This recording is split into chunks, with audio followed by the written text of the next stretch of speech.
agradecerle por supuesto Noticias 24 que podamos tener este espacio para conversar de distintos temas que yo sé que son de interés para todos los venezolanos.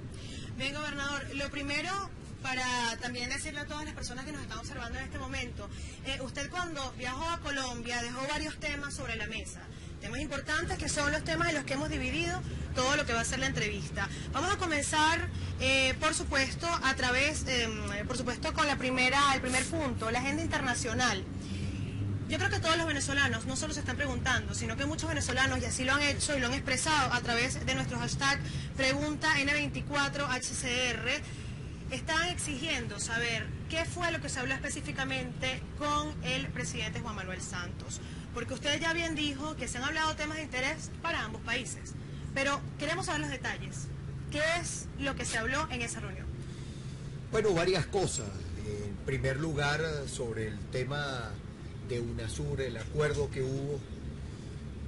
Es importante recordarle a todos los venezolanos que el día jueves 18 de abril, reunidos los presidentes en Lima, se acordó que tenía que celebrarse un proceso de auditoría de las elecciones el 14 de abril, que esa auditoría fue aceptada por nosotros esa noche y en cadena de radio y televisión que se les dijo a los venezolanos que iba a hacerse una auditoría sobre 12.000 cajas, 12.000 de las 18.000. Posterior a eso nosotros aceptamos la auditoría y la información, por supuesto, llega a la reunión de Lima, a la reunión extraordinaria de UNASUR, donde los presidentes reunidos en Lima, pues, dicen, celebran que se haya tomado la decisión en nuestra Venezuela de hacer la auditoría, que las partes están de acuerdo y que por lo tanto, pues bueno, esto debe llevar su curso. Esa auditoría nunca se hizo, Ana. Esa auditoría más bien se convirtió en una farsa. La presidenta del Consejo Nacional Electoral viajó recientemente a una reunión en Ecuador donde habla o lanza con bombos y platillos que se ha hecho el 95% de la auditoría de las mesas. Lo que se hizo fue simplemente comparar el papel, digamos, las boletas en la caja con el acta de escrutinio y el número de electores en el cuaderno de votación. Eso no tiene ningún valor ni representa una auditoría. Eso es lo que se ha hecho, simplemente un conteo sobre la base de la máquina, los papeles que emite el acta de escrutinio. Obviamente el resultado es el que establece el acta de escrutinio. Aquí la clave, que fue lo que le hemos explicado, que se lo dije al presidente Santos, es qué dicen los cuadernos de votación. Ese es mi planteamiento, no solamente al presidente de Colombia, sino a los presidentes de UNASUR. La auditoría acordada no se cumplió y por lo tanto se le mintió a los venezolanos como se le mintió a los presidentes reunidos en Lima esa noche del jueves 18 de abril hacia el 19 de abril, ya en la madrugada del 19 de abril. A eso súmale que va además en sintonía con lo que nosotros estamos diciendo, Ana, unas declaraciones, como dicen, sin comentarios de una de las rectoras del Consejo Nacional Electoral, la rectora Hernández, donde dice que que es que aquí no hay que generar ningún escándalo si hubo personas que votaron que están muertas, o sea, personas que aparecen activas en el registro electoral. Cuando nosotros hicimos todo el levantamiento de la información, resulta que llegamos a 191.000 venezolanos o venezolanas que perdieron la vida, que fallecieron y que aparecen activas en el registro electoral. Bueno, la rectora dice que no, que eso no tiene por qué ser, digamos, ningún escándalo. Por supuesto que es un escándalo que una persona que haya muerto y que aparezca votando en la elección del 14 de abril, pues anula y confirma además todo lo que nosotros hemos venido denunciando. Bueno, eso fue un tema, volviendo a tu pregunta, Ana, es un tema que conversé con el presidente Santos, como conversamos con el presidente de Colombia, temas que tienen que ver con la economía, con la situación en la frontera, con la situación de la paz, con los temas que atañen a Colombia y Venezuela. ¿Y qué le decía el presidente? Porque también es importante saber cuál fue la reacción. Mira, La verdad es que yo digo que el gobierno venezolano y sus voceros, los que nuestro pueblo llama los enchufados, hicieron el ridículo, porque Nicolás Maduro sabía de la reunión con el presidente Santos desde el fin de semana, y la reunión se realiza el miércoles. Entonces, que el gobierno aparezca como sorprendido por la reunión, lo que demuestra es la doble cara que ha tenido frente a Colombia, que es lo que yo no se lo dije al presidente Santos, pero sí se lo he dicho a congresistas, porque también visité el Congreso, que no se estén comiendo el cuento realmente de la voluntad que tiene el gobierno venezolano en que Colombia pues alcance la paz, o que es un diálogo, un apoyo sincero por parte del gobierno venezolano, porque el gobierno venezolano ha sido un gran promotor de los grupos irregulares, ha sido un gran cómplice. Para nadie es un secreto la situación que hay en Apure, la situación que hay en Zulia, la situación que hay en Táchira, la situación que hay en nuestros estados fronterizos, o sea, la situación que hay en Amazonas, la situación que hay en Bolívar. Me refiero cuando los grupos irregulares se van desplazando por nuestro territorio y cuentan con total complicidad por parte del gobierno. No por parte, porque muchas veces se mete a todo el mundo en el mismo saco. He tenido la oportunidad de conversar con miembros de nuestra Fuerza Armada Nacional Bolivariana, donde me denuncian que ellos, la orden que tienen es más bien a veces de amparar, de proteger a estos grupos irregulares que secuestran, que asesinan, que están vinculados al narcotráfico desde el territorio colombiano hacia nuestro territorio venezolano. Entonces, en la reunión con el presidente Santos, como en la reunión con las instituciones colombianas, mi posición ha sido que lo que más le conviene al gobierno de Colombia y al pueblo colombiano es que en nuestro país exista un gobierno de profunda convicción democrática, un gobierno que además sea un aliado sincero, transparente con el gobierno colombiano y con el pueblo colombiano, que ponga a raya a los grupos irregulares. Mientras aquí exista un gobierno cómplice que financia a los grupos irregulares, lamentablemente creo que esa ansiada paz colombiana nunca va a tener la firmeza que aspira el pueblo colombiano. Y vuelvo a la pregunta, ¿qué le decía el presidente Juan Manuel Yo Santos? creo que el presidente Santos, como tenido los que demás contestar. presidentes de América Latina, están a la expectativa de lo que es la situación venezolana. La situación es compleja, Ana, y es lo que yo le digo siempre, le explico a quienes son críticos con la respuesta. Yo también soy crítico, pero lamentablemente los tiempos que vivimos, el tema la chequera, por lo visto en algunos gobiernos funciona con más fuerza que los principios democráticos, que nuestras instituciones que tienen que ser democráticas. Pero eso es parte de la lucha, porque se lo dije al presidente Santos, Ana, esta bandera que estamos levantando desde Venezuela, una bandera que aspiramos que sea la bandera de los próximos años para que nuestros países, nuestra América Latina, no caigan en estos gobiernos autoritarios, en estos gobiernos sobre la base del abuso del poder, de censurar medios, de comprar medios, de tratar de imponer una hegemonía de poder que al final termina siendo profundamente corrupta, como es este gobierno. Este es un gobierno profundamente corrupto por donde tú lo revises, corrupto en su forma de actuar, corrupto en la administración de los recursos, corrupto en cuanto a principios. Este es un gobierno que va, sin duda alguna, esto que nosotros tenemos, estará en nuestra historia como el gobierno más corrupto de la historia venezolana, desde todo punto de vista.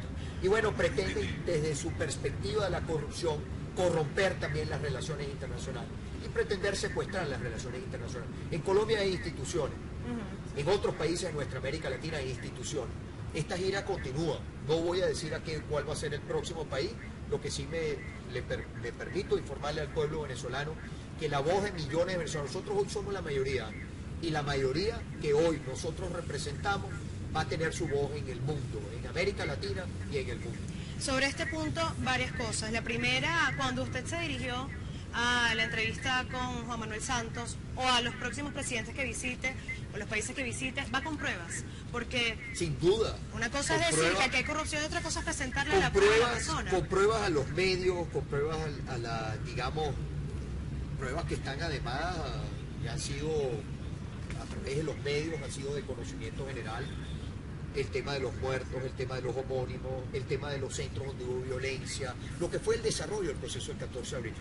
Y además es importante, Ana, y yo quisiera aprovechar este espacio. Yo creo que el 14 de abril ha tenido que ser una demostración contundente para nosotros, para el pueblo venezolano, que la lucha tiene que ser activa, votando, participando, organizándose. La trampa se vence en la medida que esta fuerza crezca más.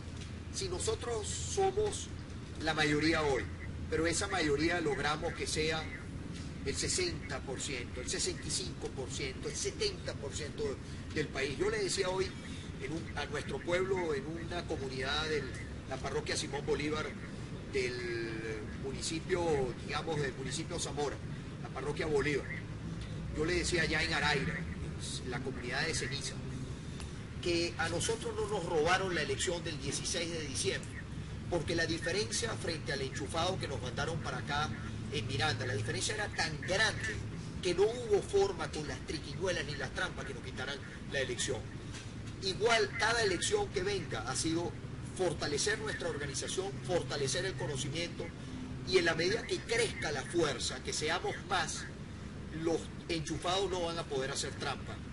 Esto lo digo de cara a la elección que viene el 8 de diciembre. Y para nosotros no puede ser un debate, Ana, frente al mundo, frente si votar o no votar. Ese debate tiene que haberse superado ya.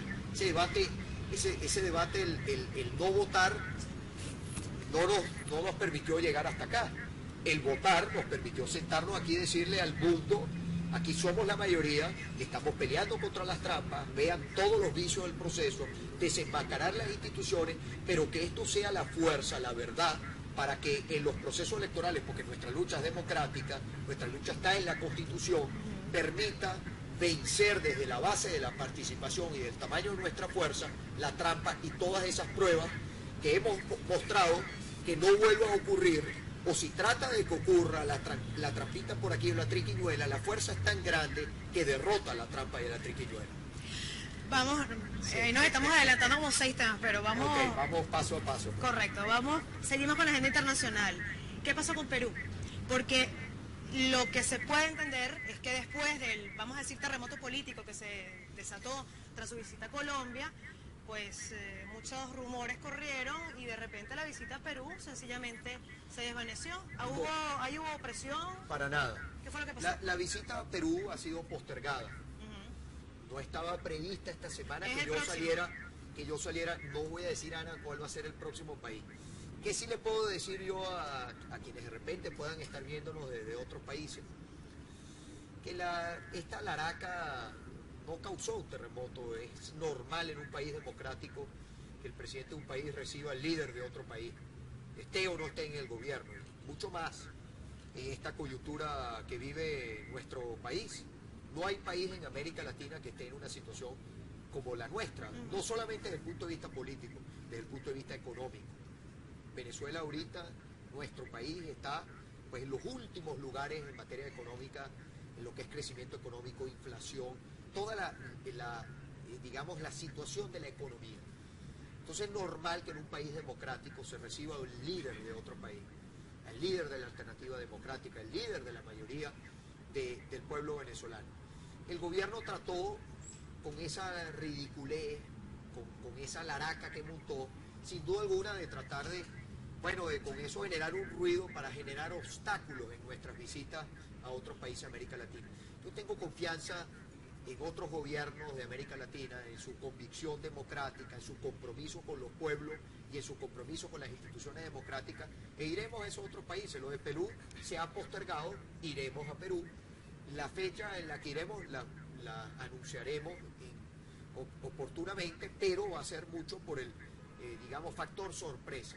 Es salir, aunque aquí no hubo sorpresa, fue sorpresa de repente para los medios, fue sorpresa para algunos, pero ya el gobierno venezolano tenía conocimiento de la reunión que se iba a dar con el presidente Santos. O sea, ¿qué fue lo que hicieron el gobierno venezolano? El ridículo. ¿Y cómo quedaron frente al gobierno colombiano? Habría que hacerle esa pregunta. Pero yo creo que quedaron muy mal frente a la institucionalidad colombiana, frente a la opinión pública colombiana, porque quedaron como alguien que pretende condicionar a otro presidente de a quién él puede recibir o no puede recibir. Eso es inaceptable. Eso es inaceptable allá como sería inaceptable aquí también. La OEA, la ONU, ¿se tiene pensado Europa? La ¿Se tiene OEA, pensado extenderlo hasta ese punto? la OEA está ahorita en su asamblea general. Bueno, el secretario general con quien conversamos, sin duda alguna que el secretario general, yo digo que un día dice una cosa, otro día dice otra. La verdad que creo que la OEA, cuando uno escucha las declaraciones del secretario general, la OEA tiene que reinventarse en su forma de funcionar. Lo peor que le puede pasar a las instancias internacionales es convertirse en clubes de gobiernos. Eso tiene que ser, eso tiene que ser la representación del pueblo de cada país, que tendrá su vocero allí. Pero fíjate, por ejemplo, cómo se dejaron ayer, cómo el secretario general permitió que el saboteo de un representante del gobierno venezolano, con un discurso además lamentable, bueno, muy en los discursos de estos personajes que representan además yo diría la política prehistórica, ¿no? Son un grupito que cada vez que tú los escuchas hablar, sin duda alguna representan lo oscuro, lo viejo de la política, sobre todo estos personajes además que hay que ver todos sus antecedentes, pero sabotear la reunión de la Organización de Estados Americanos con la sociedad civil, donde este personaje no tenía nada que hacer allí. Eso precisamente es un espacio para que personas de organizaciones no gubernamentales, de la sociedad civil, puedan exponer sus ideas. Bueno, ahí fíjate, se le dio oportunidad para sabotear eso, salió muy mal parado. Pero bueno, sin duda alguna, cuando tú ves que el secretario general de la OEA dice que es que él no siente que hay ambiente para plantear, bueno, señor secretario general, señor Insulza, o sea, ¿es que acaso usted no ha visto las declaraciones de la rectora donde dice que en Venezuela puede votar un muerto y que eso no tiene por qué generar ningún escándalo, o todo lo que ha pasado en el país, lo que es el secuestro institucional, toda la situación que está viviendo Venezuela en el tema político, pero también en el tema económico, que usted no abra un capítulo para Venezuela? Bueno, eso demuestra la necesidad de que estas instancias internacionales tengan que reinventarse. El propio presidente Chávez lo decía, pero yo me refiero que hay que reinventarla no si te dan la razón o si se ponen de espalda, no, hay que reinventarla porque tiene que haber coherencia, tiene que ser la defensa de los países, la defensa de los pueblos en cada uno de nuestros países. Vamos a hablar ahora también de las elecciones. Las elecciones del 14, las elecciones del 8, son sumamente importantes. Muchas personas, cuando nosotros propusimos que enviaran las preguntas a través del hashtag que ya había mencionado, nos preguntaban cómo vamos nosotros a ir a votar el 8 de diciembre si la persona por la que nosotros votamos, el líder en el que nosotros creemos, está diciendo que esta institución es fraudulenta. Yo comprendo que usted dice que eso no es un debate, pero la duda es más que lógica. ¿Cómo yo voy a ir a votar ante un ente que no puedo reconocer y que de hecho mi propio líder no reconoció el día 14 en la noche, o el día 15 ya, en la madrugada? ¿Cómo se le explica eso a los venezolanos? Mira, el 10 de marzo, cuando yo acepté la candidatura, algunas de las personas que mantenían esa posición quedaron, como dicen, bueno, está bien, ahí está la posición de Capriles, y durante toda la campaña y el 14 de abril aceptaron el tema de que esto es una lucha activa, no pasiva. Cuando yo acepté la candidatura el 10 de marzo, yo le dije al país cuál era la situación de abuso de poder, del ventajismo, de las instituciones. Fíjate que yo decía además en aquel domingo que todo estaba fríamente calculado, en complicidad además entre el gobierno y el Consejo Nacional Electoral. No fue una casualidad que las elecciones fueran el 14 de abril. Todo fríamente calculado, cuadraron cronograma, tenían todo, Ana, todo montado. O sea, lo que hicieron fue ponerlo sobre la mesa. Yo le dije al país, ahí están esas instituciones secuestradas, tal, ahí está la verdad. Está una lucha por la verdad. y la verdad tiene que seguir hacia adelante. Habían personas que me decían que yo iba para un matadero, que yo no iba, que cómo yo iba a hacer esto, que cómo... Y fíjate lo que pasó el 14 de abril. ¿Por qué el 14 de abril logramos lo que logramos? Porque entendimos que la lucha es activa, que hay que votar, que hay que organizarse, que hay que fortalecer la organización. Ahora, ese CNE del cual yo hablé el 10 de marzo es el mismo que hay hoy.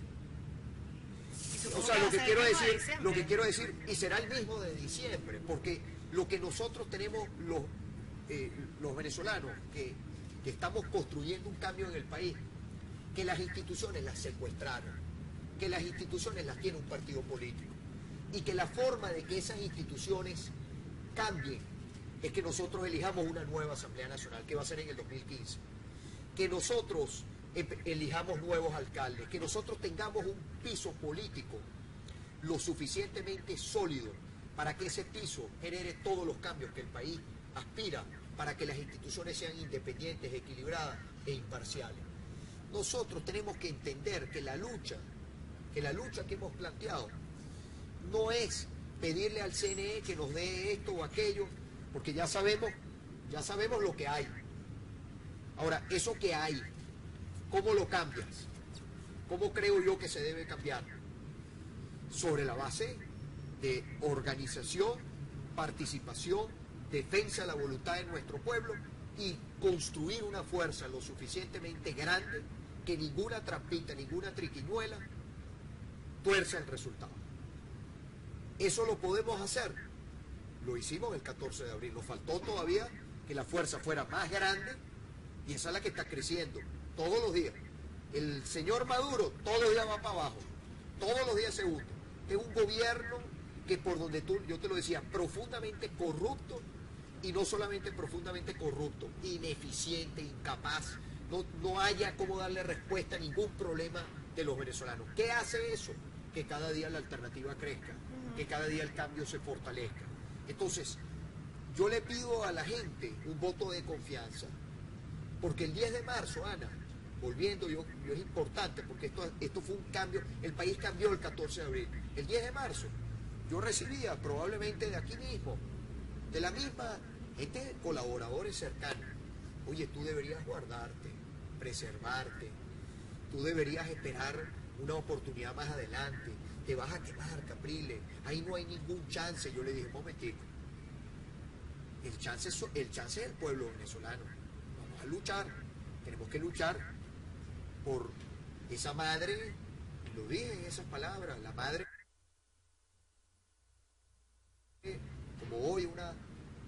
como todos los días, Ana, la madre que tiene 5 muchachos, que no tiene con qué darles de comer, que vive en una casa de tabla, de latón, que hace el esfuerzo, un esfuerzo no humano para conseguir alimento, para darle de comer a sus hijos, que es madre y padre. Yo no voy a luchar por ello, yo voy a irme al CNE a tocarle la puerta, a ver qué me da el CNE. No, yo tengo que luchar por ella, incorporarla a ella a nuestro proyecto, hacer como ella, de nuestro pueblo, darle una alternativa y construir con ellos esa alternativa.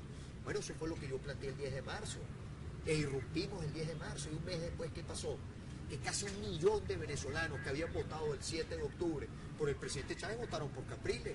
Ahora, ¿qué pasa si 2 millones, 3 millones de venezolanos que votaron por el presidente Chávez apoyan nuestro proyecto? ¿Quién puede contra esa fuerza? El CNE va a torcer la voluntad, no tiene cómo hacerlo, porque el problema no está en la máquina, y eso hay que decirlo muchas veces para que la gente lo tenga clara. Ni el CNE sabe por quién vota, ni usted marca por una opción y se la cambian a la otra. La trampa la hacen con la violencia en los centros, poniendo gente a votar donde nos sacan a un testigo y vota el 100%. En los centros, además, donde aparecen muertos votando, y votan de una manera porque hay algún descuido o algo. O sea, ya las pruebas las pusimos frente al país. Ahora, ya las pruebas las conocemos, ya eso lo conocen nuestros testigos, ya eso fortalece nuestra defensa del proyecto. Entonces, oye, yo pido un voto de confianza, porque para mí el 8 de diciembre tiene que ser un plebiscito el 8 de diciembre tenemos nosotros que demostrarle a nosotros mismos y al mundo que nosotros somos la mayoría. ¿Y cómo se comprueba una mayoría? Quienes luchamos democráticamente en un proceso electoral. Este proceso electoral, además del 8 de diciembre, no es un capricho. ¿Cuántos municipios del país no quieren cambiar a su alcalde? Hay que ver la importancia que tienen los alcaldes. Los alcaldes son los defensores de la solución de los problemas porque están más cerquita de ellos. Son los defensores para que el Estado funcione con más eficiencia. Oye, esa elección además tiene que darse. Estos alcaldes tienen el periodo vencido, no es un capricho del gobierno. Más bien es el colmo que esta elección sea en diciembre. Entonces, la lucha que estamos dando el 14 de abril no excluye el 8 de diciembre. Más bien lo incorpora, le da más fuerza al 8 de diciembre. Nos tiene que dar más fuerza a los que estamos construyendo el cambio en Venezuela. Entonces yo creo que esto es ser coherentes, Ana. Más bien es coherencia. La defensa de la voluntad popular se fortalece votando, no participando. Porque yo le decía en estos días a esas personas que les gusta cada vez que hay una oportunidad, porque además quieren tratar de meter la abstención. Y yo le decía con el mayor respeto, el debate democrático debe dar para todo. Pero yo le decía, si la gente no hubiese votado el 14 de abril, es más, a algunos les decía, el 10 de marzo, con todo el mayor respeto, el 9 de marzo, ustedes decían que aquí no había ningún chance. Ustedes decían que aquí íbamos por un matadero. ¿Y qué pasó el 14 de abril? Entonces, el 14 de abril, entonces Capriles sí es bueno, Capriles logró tal cosa. No, ha sido ser coherentes. La lucha por la verdad, desenmascarar las instituciones y que el pueblo venezolano derrote el abuso de poder con organización, participación y que el mundo vea lo que pasa con las instituciones secuestradas por un partido. Hay un añadido, gobernador. Parece que cada día se anunciaron las elecciones y cada día hay algo que a las personas, bueno, las desmotiva, también las desmotiva. Hay muchas circunstancias que no son iguales a las del 14 de abril. Por nombrar una, la económica. Y en tan corto tiempo hemos cambiado la economía y la economía tenemos una grave crisis que también se tiene que resolver. Pero para dejar ese tema y conversarlo de inmediato, por ejemplo, las declaraciones de Socorro Hernández, de la rectora, justamente lo que usted mencionaba de los fallecidos, por ejemplo, el comunicado que daba Vicente Díaz, me voy a permitir también para todos los amigos que nos están viendo, leer frases. El Estado venezolano está en deuda con el país. Este es el rector Vicente Díaz. Otra frase, lamentablemente el Consejo en la sesión que tuvimos el pasado jueves no aprobó la revisión de fallecidos en los cuadernos, ni la entrega inmediata del reporte de incidencias del SAI. Hay incidencias en el SAI. Otra, la fragilidad del documento de identidad venezolana es notoria. Es decir, no solamente el venezolano piensa, bueno, nos estamos enfrentando al opositor, piensa nos estamos enfrentando contra un Consejo Nacional Electoral, nos estamos enfrentando contra circunstancias paupérrimas, porque el mismo rector es el que está diciendo que esto no funciona. Ya va, pero fíjate algo que es importante. Todas las declaraciones de la señora Hernández, la señora Lucena, la otra señora, yo lo veo clarito por dónde viene. ¿Y el del rector? Cuando viene, pero bueno, el rector Vicente Díaz es la voz independiente dentro del Consejo Nacional Electoral. Y yo creo que, bueno, lo que él está diciendo son cosas que ya hemos dicho. O sea, le está ratificando cosas que el país ya conoce y que quienes tienen la mayoría en el Consejo Nacional Electoral, bueno, todas estas cosas las engavetan, las ocultan, y es nuestra obligación que el país las conozca y que el país no las olvide de cara a los procesos que tenemos a futuro. Recordar que el CNE cambiará cuando nosotros elijamos una nueva Asamblea Nacional donde tengamos la mayoría de los diputados y hacia allá vamos, que es en el año 2015. Que hay que hablarle al pueblo con claridad cuando se eligen las instituciones y la relevancia que tiene cada institución. Para que nosotros arrasemos esas elecciones del 2015, hay que empezar desde ya, como cambió este país el 14 de abril.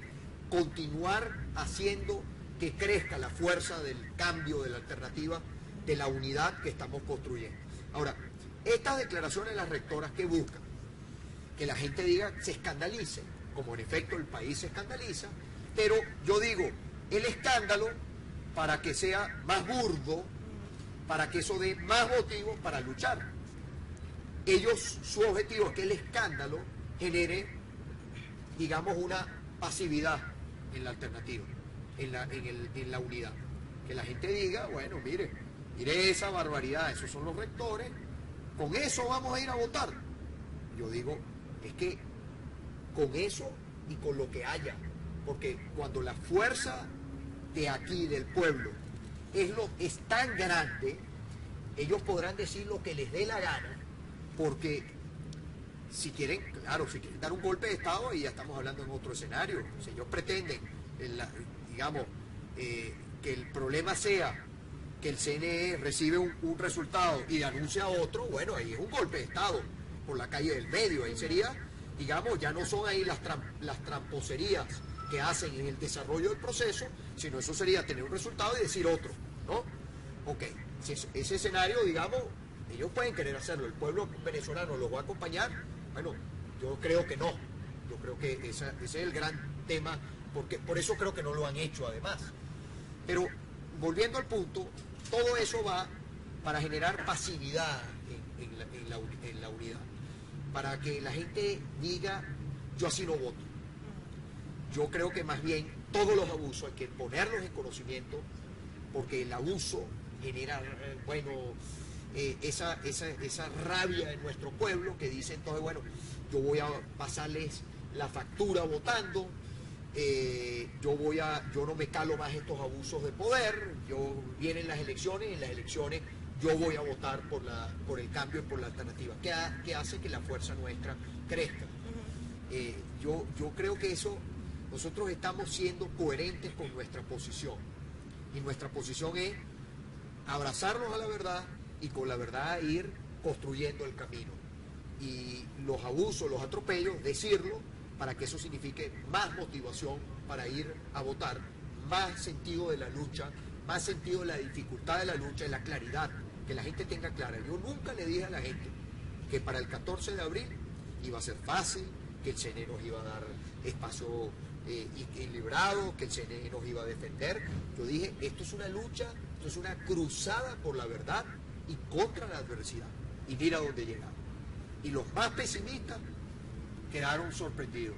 Entonces, si los más pesimistas quedaron sorprendidos, reconocen el valor de nuestra lucha, de nuestra fuerza, yo creo que es el momento también de pedir un voto de confianza para continuar construyendo esta fuerza, esta mayoría que estamos construyendo. Porque lo que nosotros tenemos que entender, que para poder sortear todos los obstáculos, tenemos que ser una mayoría. Hoy lo somos, pero esa mayoría tiene que crecer. Para que esa mayoría, estas triquiñuelas, estas declaraciones de los enchufados, para tratar de que la gente se recoja, no logren su cometido. Brevemente, para pasar al siguiente punto, ¿tarjeta única o tarjeta unitaria? Tarjeta única. Tarjeta única, es la decisión. Bueno, no es una decisión, no me corresponde a mí unilateralmente tomar esa decisión, pero yo sí estoy, la tarjeta de la unidad. Hay que reconocerle a quienes dijeron en su momento, hay que ir con una tarjeta de la unidad. La tarjeta de la unidad obtuvo la mayor votación en la historia de nuestro país. No ha habido, Ana, en la historia venezolana, una tarjeta que haya recibido tanto respaldo popular como la tarjeta de la unidad. La tarjeta de la unidad le sacó más de 1 millón de votos al partido de gobierno. Más de 1 millón de votos. Y yo creo que esa tarjeta tiene que estar allí y tenemos que continuar para el proceso electoral que viene, tiene que ser con la tarjeta de la unidad. Esa es mi posición. La mesa de la unidad tomará su decisión.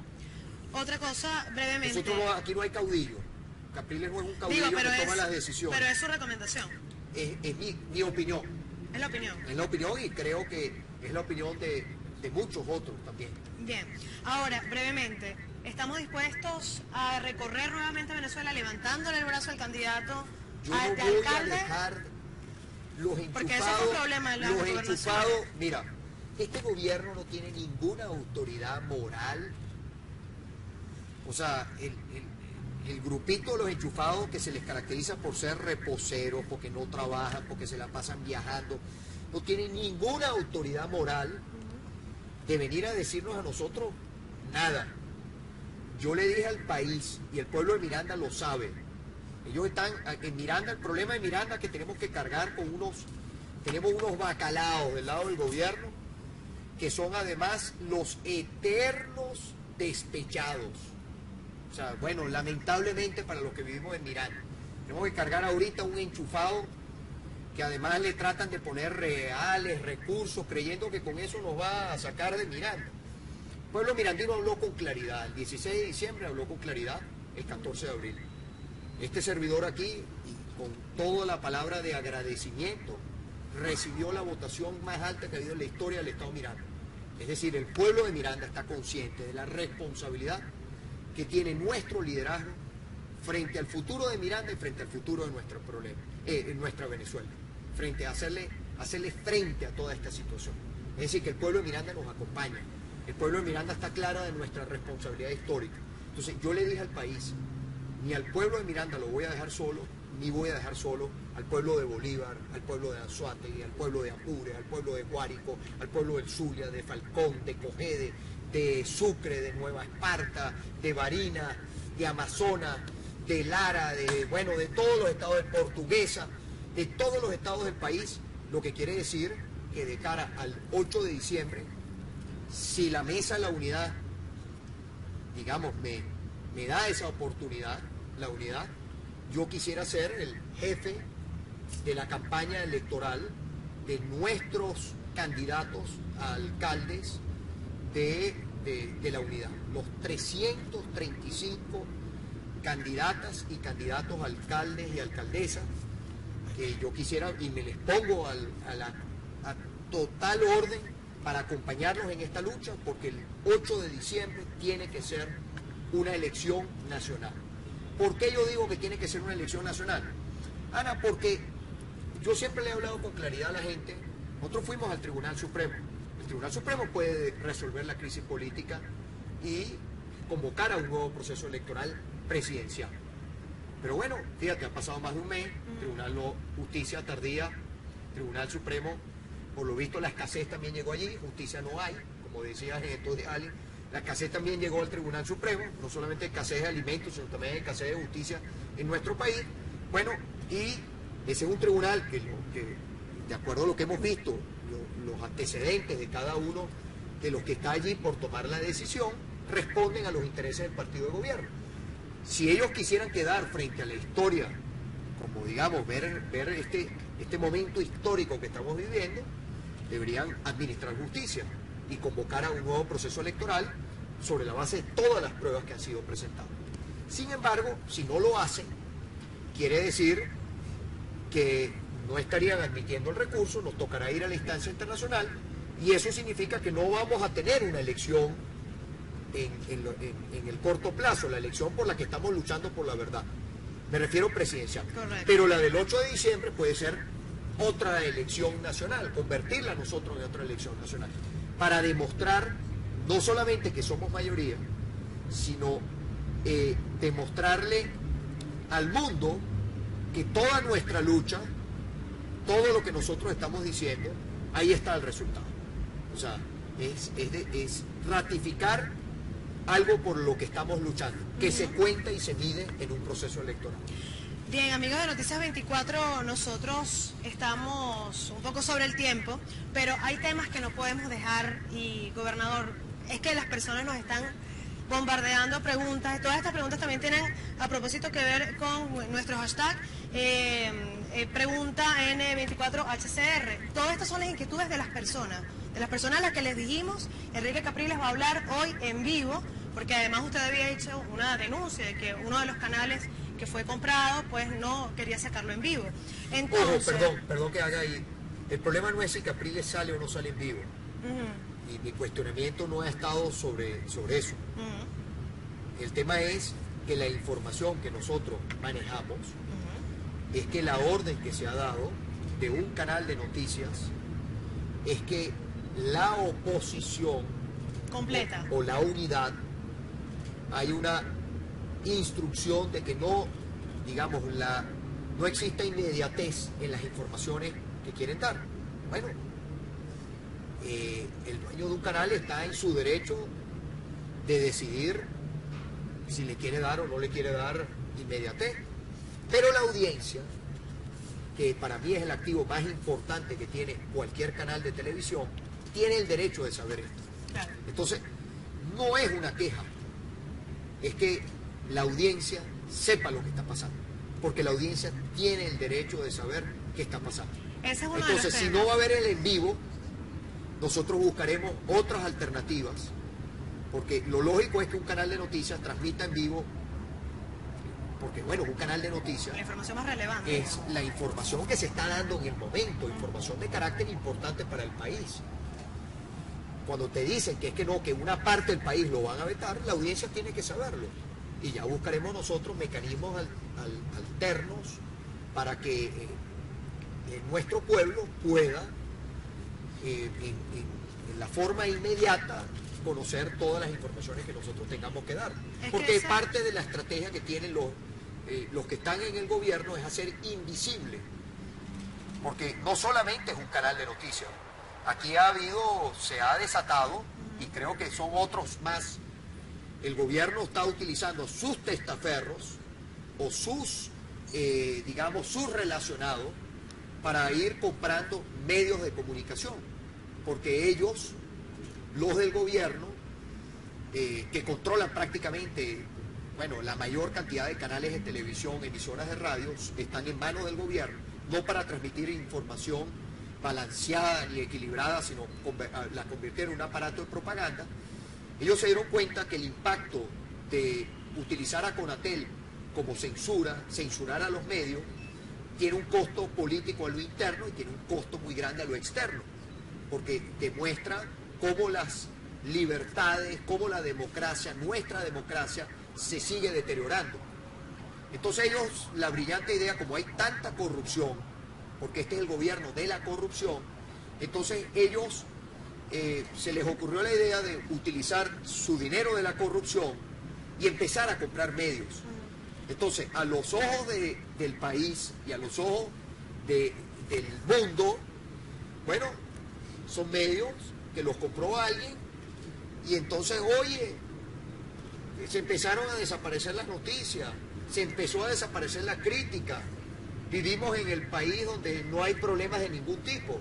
Hacia allá va este gobierno. Entonces, eso, sin duda alguna, debemos nosotros reforzar nuestro contacto directo, nuestras asambleas en los barrios, nuestras asambleas en las comunidades, nuestra calle, y buscar lo que yo le digo a las personas, Radio Mesma, empezar nuevamente a comunicarnos por el telefonito, el mensajito de texto, el volantico, el papelito debajo de la puerta. Vamos a tener que ir hacia allá, porque sabemos qué es lo que está en desarrollo en nuestro país. Y lo más importante, Ana, es decirlo, porque aquí, repito, la lucha es por la verdad. En mí van a tener una persona que va a seguir diciendo la verdad. No es que se acomoda a las circunstancias, no me estoy acomodando a ningún momento.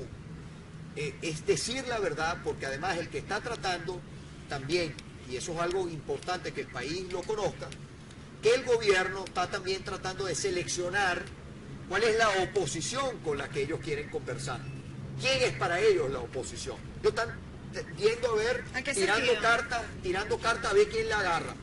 Bueno, porque ellos saben, un gobierno ilegítimo, un gobierno tramposo, corrupto como este, está tratando de debilitar la unidad, por un lado, y tratar de fragmentar la unidad y decir, ya va un momento, es que el problema es un grupo.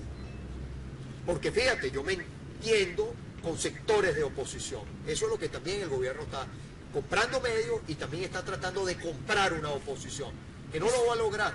Eso es muy importante, que no lo va a lograr. Bien, hay dos temas importantes, situación económica y las instituciones. Lo voy a resumir en una gran pregunta. Primero, la situación económica. Hay muchas personas que nos han escrito y nos han dicho y nos han comunicado también que, por ejemplo, se quieren ir del país. Hay jóvenes que con el sueldo que tienen no les alcanza para tener una vivienda. Hay personas que nos están viendo en este preciso momento y que dirán, bueno, yo he trabajado toda mi vida y no me puedo comprar una casa. No puedo ahora ni hacer mercado. Hay escasez. Sin embargo, el venezolano vive entre una cifra oficial, una cifra extraoficial, lo que dicen, lo que lee en Twitter, lo que dice el gobernador, líder de oposición, lo que dice el presidente. Esto es muy tenso para el propio venezolano, para la persona, es una situación muy difícil. Muchos jóvenes se están yendo. Muchos jóvenes lo quieren esperar.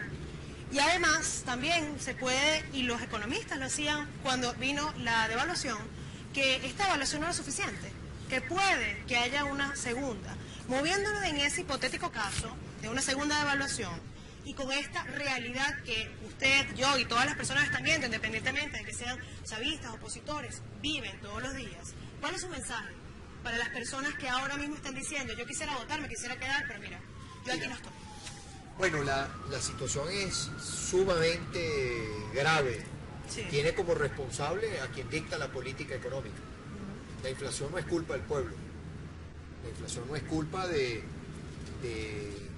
un grupo de venezolanos que no está trabajando. La inflación tiene el responsable de la inflación en el país, el que dicta la política económica nacional, que es el gobierno nacional. Hay que ponerle quién es el responsable. Bueno, desde que está Maduro al frente del gobierno, es de las inflaciones más desastrosas de los últimos, como todo. El venezolano que trabaja, Ana, no es para comprarse una casa, es que hoy el ingreso es para sobrevivir, es para poder pagar el mercado, la comida. Y a eso súmale el que trabaja, pero súmale que tienes más de 6 millones de venezolanos que o están desempleados o trabajan en la economía informal. Cuando tú lo sumas, no tienen un empleo con calidad, un empleo digno, no lo tienen. El buen empleo, no lo tienen. A eso, fíjate, cifra oficial, dantesca además. Las cifras son dantescas. Las oficiales, me refiero, cuando vas a la realidad de la calle es mucho peor. 6% de inflación en mayo. 6% de inflación. Van 2 devaluaciones. Y hablan de una tercera, paquetazo. ¿Quién tenía el paquetazo? Ahí están, los que tenían el paquetazo. La verdad siempre sale a flote. Por eso digo, está en la lucha por la verdad. La lucha nosotros abrazados a la verdad. ¿Qué viene en el camino? De acuerdo a lo que a esta insistencia en el modelo, más escasez, más inflación, va a continuar agravándose la política económica. O el gobierno corrige o que entregue, o entréguese. Ahí está la Constitución, renuncie, váyase. Porque lo que es sin duda es que como están dadas las cosas, estamos yendo hacia un barranco. O sea, la situación, ¿cuánto costaban los alimentos en diciembre? ¿Cuánto cuestan ahora en junio? ¿Qué plantea el gobierno respecto a esto? Nada. Pura bobería, pura ridiculez. Un gobierno de calle que pura de aquello. Pura televisión. Entonces, el país, el modelo económico tiene que cambiar. Y por eso yo hablo tanto del cambio. El país necesita un cambio. Si el gobierno no ofrece el cambio, el pueblo impondrá el cambio. Por las vías democráticas. Ahí está. Yo lo he dicho en algunas entrevistas internacionales que me han hecho. Este gobierno va directo a claudicar. Va a claudicar. Como va a claudicar. Porque es una crisis arropada de una ilegitimidad. Entonces no tiene base sólida, incluso para poder tomar decisiones, no la tiene. ¿Qué planteamos nosotros? ¿Cómo se controla la inflación? Con producción, con mucha producción nacional. ¿Qué hace este gobierno? Se va de viaje a seguir comprando cosas en otros países. No a reunirse, no es una reunión y tomarte una foto, sino pero igualito la bolsa está aquí. Pero... no es realmente decirle, bueno, aquí está el sector productivo nacional. Señores, vamos a poner las reglas de juego, vamos a poner reglas que respetemos, vamos a darle seguridad jurídica, vamos a generar confianza en el país para que ustedes inviertan y para que venga inversión internacional. Eso es lo que controla la inflación, eso es lo que acaba con la... Quieren hacer ahorita la barbaridad que quieren hacer en el Estado Zulia, ponerle un chip al consumo de comida. ¿Qué es eso? Con la importación de lo que están hablando para solventarlo del papel higiénico. ¿Cuánto es importaciones que tú ves que pasó con todo, por ejemplo, en un momento dado, todo ese escándalo de los alimentos que se pudrieron? Sí. Entonces, tiene que cambiar el modelo. ¿Para qué estamos nosotros aquí? Para seguir organizando, para que el modelo cambie. Y el modelo económico tiene que cambiar. Este modelo económico es un fracaso contundente. Ahí está no solamente la escasez, sino la inflación.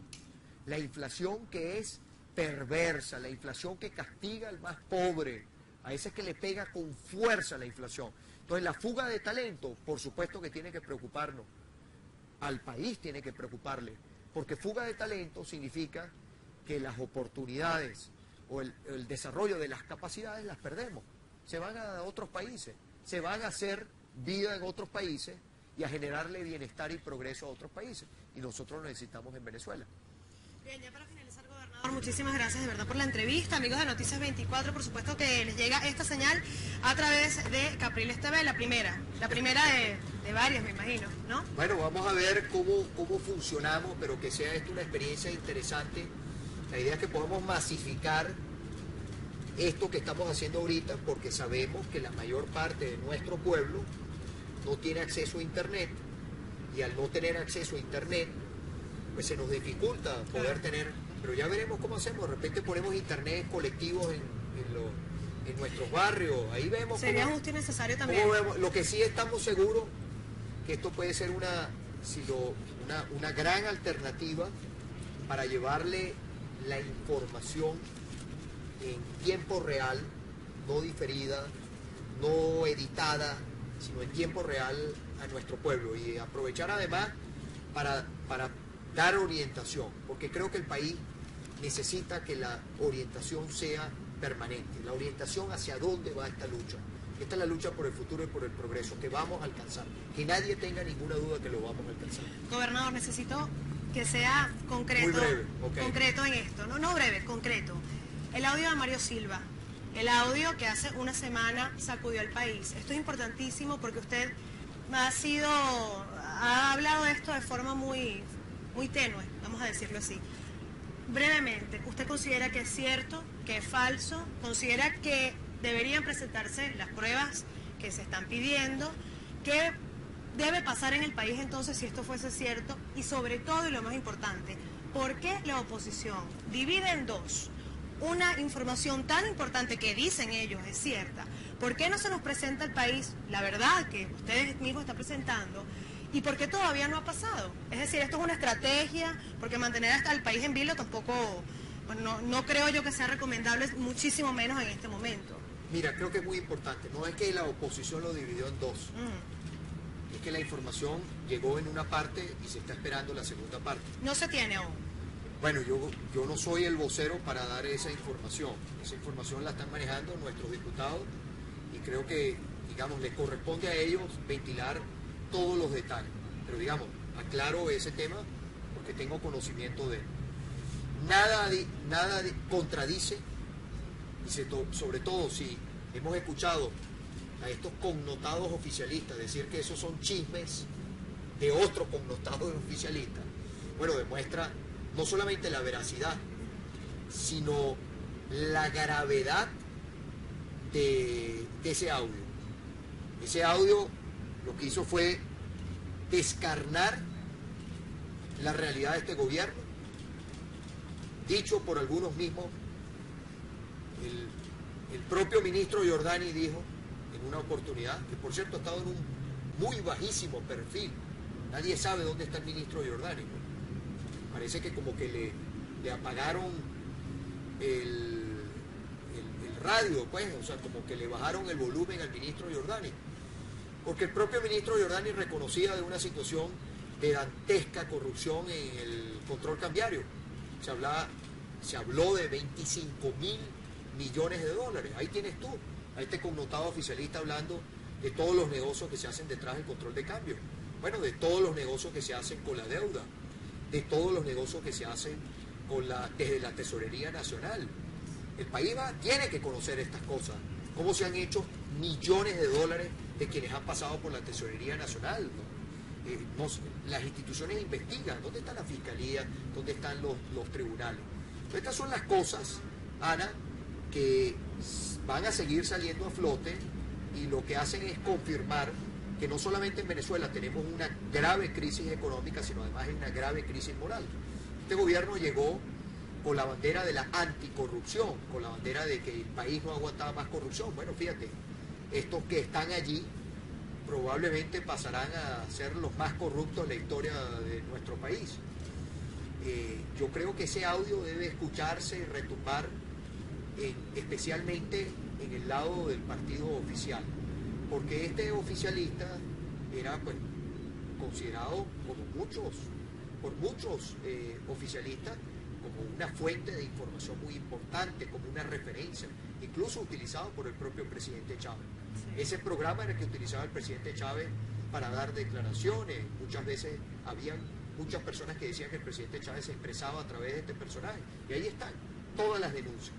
¿Qué ha hecho el gobierno? Tratar de tapar, tratar de tomarse fotos hipócritas, tratar de abrazarse, tratar de hacernos creer que todo funciona a las mil maravillas. Este es un gobierno que está tan corrompido que incluso hay lucha de corrupción interna, es un cartel. El gobierno que hoy tenemos en Venezuela es un cartel, y eso es lo que los venezolanos vamos a nosotros a cambiar.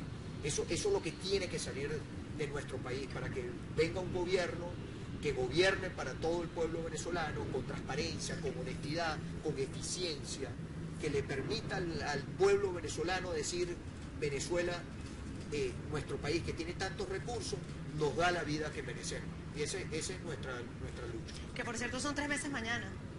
Mañana cumple el presidente Chávez 3 meses de haber fallecido, correcto. 3 meses. ¿Algún mensaje para el pueblo que lo seguía? Mira, yo siempre he sido, y lo sabe el pueblo, seguidor del presidente Chávez. Siempre fui respetuoso y lo voy a seguir siendo. El presidente Chávez cerró un ciclo en Venezuela. La muerte del presidente se abrió un nuevo ciclo. Y ese nuevo ciclo tiene que ser para el futuro. No puede ser para esto que tenemos ahora. Este es un cartel gobernando el país. Tiene que ser para el progreso de los venezolanos, para el futuro de nuestra Venezuela, de este país hermoso que tenemos, muy golpeado, pero un país hermoso, lleno de potencial, que es el que tenemos nosotros que sacar a flote, que salga lo bueno de Venezuela adelante, y que los venezolanos podamos entendernos, tener diálogo, y que estos que están allí, que todos los días roban la corrupción para quitarle al pueblo venezolano, queden atrás, y que Venezuela tenga ese amanecer que queremos, estoy seguro, la inmensa mayoría. Bueno, gobernador, muchísimas gracias. Amigos de Noticias 24, muchísimas gracias por estar con nosotros. Esperamos haber contestado absolutamente todas las preguntas que se nos enviaron a través de nuestra cuenta en Twitter. Muchísimas gracias y bueno, será hasta una próxima oportunidad.